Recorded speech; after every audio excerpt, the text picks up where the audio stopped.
Bismillahirrahmanirrahim. Alhamdulillahi rabbil alamin. Wassalatu wassalam ala rasulillah wa ala alihi wa ashabihi ajma'in. Të nderuar vëllezër, motra dhe miq, ju përshëndes të gjithëve me përshëndetjen islame. Assalamu alaikum wa rahmatullahi wa barakatuh. Jemi në vazhdim të zhvillimit të projektit të librave. Por rikthehemi sot mbas një farë periudhe shkëputje në përkthimin e lëndëve të fesë sërish. Jemi në trajtimin e lëndës së akides dhe më konkretisht në librin treguesi doktrinor të shenjave universale, Ad-Dilalat al-Aqadiyya li Ayatillahi al-Kawniyya. Dhe jemi në pjesën e 5 ose kapitullin e 5 që ka trajtuar autori tek hyrja e këtij libri, të cilën e emërton Ad-Dirasat as-Sabiqa, që do të thotë studimet e mëparshme. Pra studimeve të cilat kanë trajtuar këtë temë që autori trajton dhe që mund të kenë shërbyer dhe si bazë për përgatitjen e këtij materiali gjithashtu. Thot autori: "Lam yatanawal ahadun bil bahthi hasab ilmi wa ba'da as-su'al ad-dalail wal masail al-aqadiyya al-muta'alliqa bil ayat al-kawniyya ala wajhi at-tafsil." Thot, sipas dijes sime dhe pas kërkimit, askush nuk i ka trajtuar në mënyrë të hollësishme argumentet dhe çështjet doktrinore që lidhen me shenjat universale. Më pas thot: "Wa aghlabu man kataba hawla hadha al-mawdu' kana at-tarkizu fi dhalika ala janib tawhid ar-rububiyya والبعث وتقرير النبوة بإثبات معجزة القرآن والسنة من جهة إخبارها ببعض ما يتعلق بالإعجاز العلمي. Thot, shumica e atyre që kanë shkruar për këtë temë janë përqendruar kryesisht në aspektin e tauhidit të rububies, pra njësimit të Zotit në sundim dhe krijim dhe të ringjalljes, si dhe në vërtetimin e profecisë, duke dëshmuar mrekullinë e Kuranit dhe të Sunetit përmes njoftimeve të tyre për disa aspekte që lidhen me mrekullitë shkencore. Më pas thot: "Lakin thamma rasail tanawalat al-mawdu' walakin min jawanib ukhra hadithiyya aw da'awiyya bil idafati ila ba'd ar-rasail allati tanawalat ba'd al-jawanib al-bahth ولكنها في جزئية معينة منه أو تكلمت عن مبحث من مباحثه." Megjithatë, ka disa punime që kanë trajtuar këtë temë nga këndvështrime të tjera, si nga aspekti hadithor, pra i lëndës së hadithit, apo si thirrës, domethënë nga aspekti i davetit, si dhe disa studime që kanë trajtuar vetëm disa pjesë të caktuara të kërkimit ose janë ndalur vetëm në një temë të veçantë brenda tij.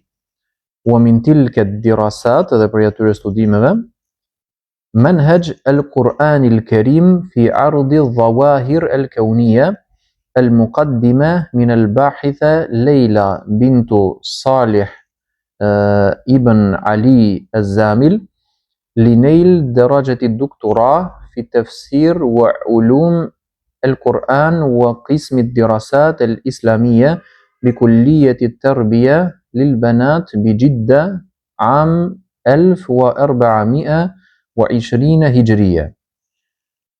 Thot, titulli i librit të parë për këtyre studimeve që ka marrë në konsiderat: Metodologjia e Kuranit fisnik në paraqitjen e dukurive kozmike, paraqitur nga studiuesa Leila, vajza e Salih, djali i Ali az-Zamil, për marrjen e gradës së doktoraturës në tefsir dhe shkencat e Kuranit. Kjo është një deg, kështu emërtohet brenda universitetit që po flasim, nga Departamenti i Studimeve Islame në Fakultetin e Edukimit për vajza në Gjidde. Gjidde është një qytet që ndodhet afër Mekës, qytet shumë i madh dhe i njohur në ditët tona. Shumë prej udhëtimeve që bëhen në drejtim të Arabisë Saudite, qoftë për Mekë, për umre apo për qëllime të tjera, organizohen nga aeroporti i Gjiddes. Në vitin 1420 Hijri. Më pas thot: "Wa qad tatarraqat al-bahitha ila uslub al-Quran fi 'ard al-dhawahir al-kawniyya وخصائص هذه الظواهر في القرآن وخضوعها وعبوديتها لله وأهداف منهج القرآن في عرضها ودلالة ذلك على الربوبية والملك لله والحكمة وعلى البعث. Studiuesja ka trajtuar stilin e Kuranit në paraqitjen e dukurive kozmike, karakteristikat e këtyre dukurive në Kuran, në nshtrimin dhe adhurimin e tyre ndaj Allahut, si dhe qëllimet e metodologjisë së Kuranit në paraqitjen e tyre dhe treguesit që kjo ka për zotërimin, atë që quhet rububie në arabisht, dhe sundimin e Allahut dhe plotësinë, si dhe për ringjalljen. ولم يتطرق الباحث إلى المسائل العقدية الأخرى. Megjithatë, studiuesja nuk ka trajtuar çështjet e tjera doktrinore, çështje të cilat pretendon t'i mbuloj ky autor në librin e tij. Më pas libri tjetër, El-Falak wa alaqatuhu bil-aqida fil kitabi was-sunnah, al-muqaddima min al-bahith Abdullah ibn Muhammad ibn Sa'id al-Ansari, مطلب تكميلي لنيل درجة الماجستير في كلية الشريعة والدراسات الإسلامية بمركز الدراسات العليا المسائية بجامعة أم القرى بمكة المكرمة عام 1411 هجرية. Pra libri i dytë titullohet Astronomia dhe lidhja e saj me besimin në Kur'an dhe Sunet. Paraqitur nga studiuesi Abdullah, djali Muhammed, djali i Said el-Ansari, si kërkesë plotësuese për marrjen e gradës master ose magjistraturë që njihet ndryshe nga Fakulteti i Sheriatit dhe Studimeve Islame në Qendrën e Studimeve të Larta në Universitetin Ummul Qura në Mekën e nderuar viti 1411 Hijri. Wa mawdu'ul bahth يتحدث عن علم الفلك وموضوعه ونموه خلال تاريخ الحضارات وما يتعلق بذلك من اعتقادات الفاسدة. Tema e studimit trajton shkencën e astronomisë, objektin e saj dhe zhvillimin e saj gjatë historisë së qytetërimeve, si dhe besimet e gabuara që lidhen me të. Wa muqaranatun bayna ma jaa fi al-Qur'ani was-sunnah عن تفسير ومراحل خلق السماوات والأرض وبين أرجح النظريات العلمية المعاصرة. Gjithashtu bën një krahasim ndërmjet asaj që ka ardhur në Kur'an dhe Sunet rreth shpjegimit dhe fazave të krijimit të qiejve dhe tokës dhe teorive më të pranuara shkencore bashkohore. Wa tafsir harakatil ajram as-samawiyya fil Qur'anil Karim wa ilmil falak al-mu'asir. Po ashtu trajton shpjegimin e lëvizjes së trupave qiellor në Kur'anin fisnik dhe në astronominë bashkohore. ثم تحدث الباحث عن التنجيم قديما وحديثا وعلاقته بالعلم وموقف العقل والدين منه. Më pas, studiuesi flet për astrologjinë në të kaluarën dhe në kohët moderne, si dhe lidhjen e saj me shkencën dhe qëndrimin e arsyes ose logjikës dhe fesë ndaj saj. Pra këtu nuk duhet ngatruar termi astronomi me astrologji.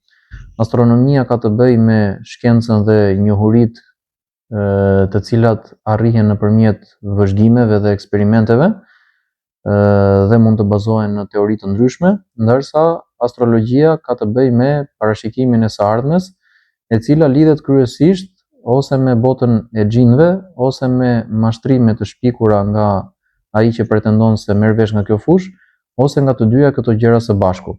Porse astronomia dhe astrologjia nuk janë të njëjta me njëra tjetrën. Dikush mund të thojë, okay, edhe astronomia përfshin mashtrime. Nuk është e saktë të themi që i përfshin astronomia, e saktë është të themi që i përfshin disa persona ose institucione ose organizata që pretendojnë të flasin në emër të shkencës dhe mund të pretendojnë se janë përfaqësuesit të vetëm referencë të shkencës në botë, siç është për shembull NASA ose të tjerë, të cilët mund të fusin mashtrime brenda atyre që i quajnë si zbulime shkencore, por shkenca në vetvete nuk bazohet mbi mashtrimet, nuk bazohet mbi njohuritë dhe këto njohuri bazohen mbi gjëra të vëzhguara ose të vëzhgueshme.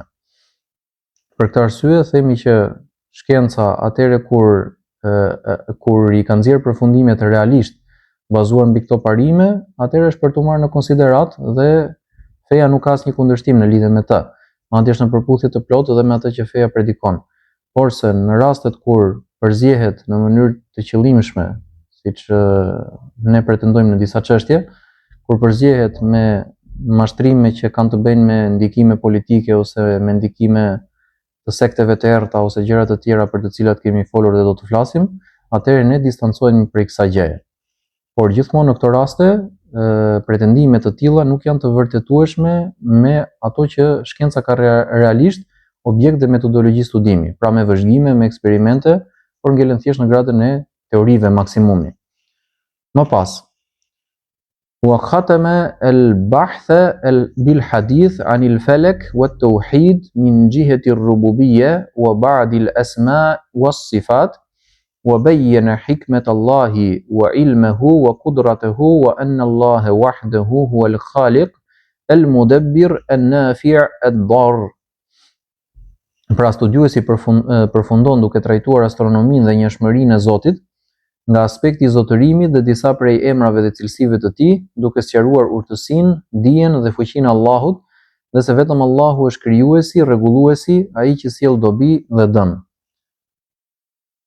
وبين أن بعض ما انتهى إليه علم الفلك الحديث من أهم دلائل الآفاق المثبتة لوحدانية الله والموجبة لإفراده بالخلق والتدبير والعبادة.